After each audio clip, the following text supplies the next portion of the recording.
Life is so short that you can't waste even a day subscribing to what someone thinks you can do. There is a specific type of person in every room. You know who they are. They're the one everyone calls when something breaks, the one who figures it out when no one else can, the one who carries the most and complains about it the least. They are the most capable person in the room, and from the outside, that looks like a gift. But I want to tell you about what it actually feels like from the inside, because the most capable person in the room rarely gets asked if they're okay. They get asked what they can do next. And because that's who they are, because being capable became their whole identity, they always say yes. More projects, more responsibility, more weight, until one day, the weight becomes everything, and nobody around them even noticed it happen. We've been lied to about what greatness looks like. The lie sounds like this: if you can handle more, you should handle more. That talent is the same as obligation. That being the most capable person means being the most responsible person for everything. Always. Forever. Social media made this 10 times worse. It built an entire culture around output, productivity, and how full your schedule is. It turned rest into weakness. It turned asking for help into failure. It turned slowing down into falling behind. And somewhere inside that culture, the most driven, most talented, most capable people learned to suffer in silence. Learned that the cost of being great was carrying that greatness alone. This is the story of what happens when the most capable person in the room never once puts the weight down. Virgil Abloh grew up in Rockford, Illinois. His parents had immigrated from Ghana. His father ran a paint company. His mother was a seamstress. And on weekends, she would let Virgil sit beside her and watch her hands move across fabric. He wasn't supposed to be in fashion. He studied civil engineering, then architecture. He was a kid who loved everything: music, art, buildings, sneakers, the way things were put together.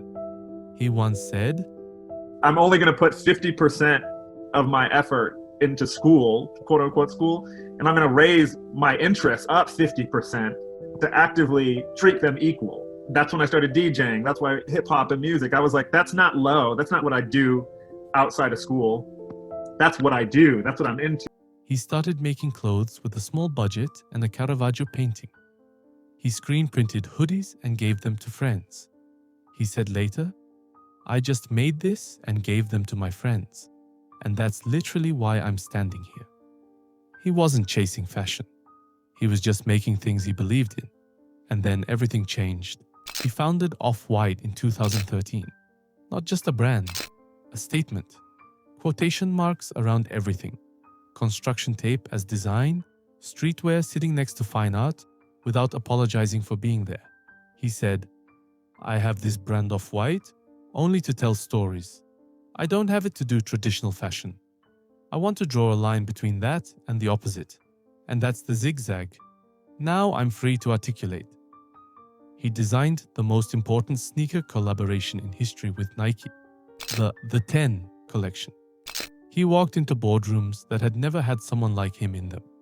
And in 2018, Louis Vuitton, the oldest, most prestigious luxury house on earth, named Virgil Abloh its artistic director of menswear, the first black man to ever hold that role. A kid from Rockford, Illinois, an engineer's son, a man who learned to sew watching his mother's hands on weekends. In 2019, Virgil Abloh was diagnosed with cardiac angiosarcoma, a rare cancer. Aggressive, located in the heart. He was 38 years old. He went to chemotherapy appointments and then flew to Paris for runway shows. He sat in treatment and sketched between sessions. He traveled to Tokyo, Milan, New York, Chicago, collecting ideas, building collections, inspiring students, while his own heart was quietly fighting a war nobody around him could see. For 2 years, in silence, because somewhere along the way, The most capable person in the room had become so responsible for everyone else that he couldn't find the space to be fragile, even when fragility was all he had left. He said once, "You guys are born at a very awesome, distinct time. Like, I think that this is the Renaissance.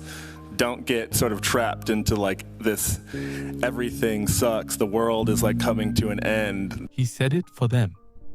But I think now he was also saying it for himself. There is a trap that nobody warns the most capable people about. Psychologists see it, but it needs its real name: the isolation of excellence. The more capable you become, the more other people bring their weight to you. And because you can handle it, because you always have, you take it without question. You stop asking for help, because asking for help feels like threatening the identity everyone has built around you. The isolation of excellence doesn't feel like suffering. It feels like purpose. It feels like you are exactly where you are supposed to be, right up until the moment when the body you have been ignoring finally makes itself impossible to ignore. Virgil knew this trap from the inside. In the final weeks of his life, Virgil Abloh was still designing. He completed his last collection for Louis Vuitton. He called it "Virgil Was Here." Imagine knowing that. Imagine sitting at your desk, choosing every color, sketching every silhouette, knowing with a certainty most of us will never have that this was the last thing your hands would ever make. What would you put into it? Virgil put in everything. He was designing for Loewe, for Gray, for every 17-year-old in Rockford who didn't know yet that the walls were imaginary. On November 28th, 2021, Virgil Abloh died. He was 41 years old.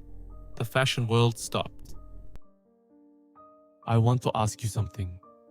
What are you carrying right now that nobody around you knows about? What are you handling in silence because you've decided that being the capable one means never letting anyone see it's heavy?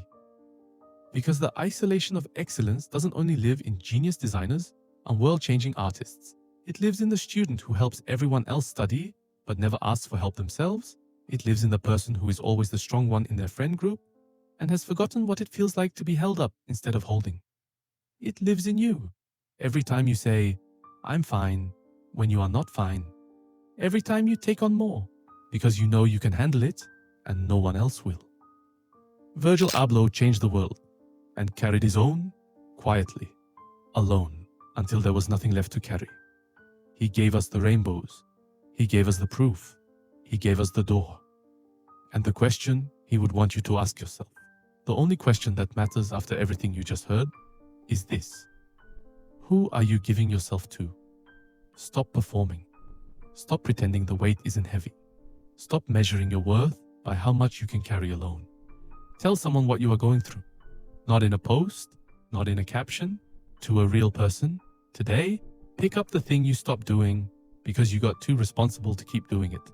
Go back, like Virgil said, to the earliest version of yourself, before you learned too much, before you built the identity, before the room needed you to be capable, and ask that version of yourself what they would make if no one was watching. That answer, that quiet, embarrassing, unfinished, beautiful answer, that is your rainbow collection. That is your Virgil Was Here. You don't have to wait until the end to make the thing that is entirely yours. Make it now, while there is still time.